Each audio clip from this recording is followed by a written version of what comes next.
ಎಲ್ರಿಗೂ ನಮಸ್ತೆ. ಇದು 30 ಅಡಿ ಉದ್ದದ ಅಲ್ಯೂಮಿನಿಯಂ ದೋಟಿ, ಹಾಗೆ ಇದು 37 ಅಡಿ ಉದ್ದದ ಕಾರ್ಬನ್ ಫೈಬರ್ ದೋಟಿ.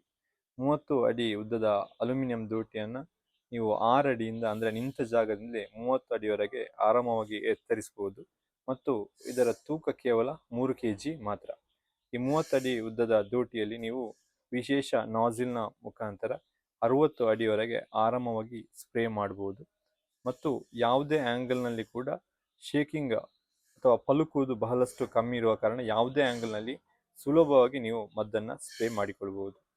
ಇನ್ನು ಈ ದೋಟಿ ಬಹಳಷ್ಟು ಗಟ್ಟಿಯಾಗಿದೆ, ಹಾಗಾಗಿ ನೀವು ಈ ದೋಟಿಯ ಸ್ಟ್ರೆಂತನ್ನು ಕೂಡ ನೀವು ಇಲ್ಲಿ ಗಮನಿಸಬಹುದು ಮತ್ತು ಇದನ್ನು ಅಡಿಕೆ ಕೊಯ್ಲು ಅಥವಾ ತೆಂಗಿನ ಕೊಯ್ಲಿಗೆ ಕೂಡ ಆರಾಮವಾಗಿ ನೀವು ಬಳಸಿಕೊಳ್ಬಹುದು. ಹೆಚ್ಚಿನ ಕೃಷಿ ಯಂತ್ರೋಪಕರಣಗಳ ಮಾಹಿತಿಗಾಗಿ ಹಿಂದೆ ಫಾಲೋ ಮಾಡಿ. ಧನ್ಯವಾದಗಳು.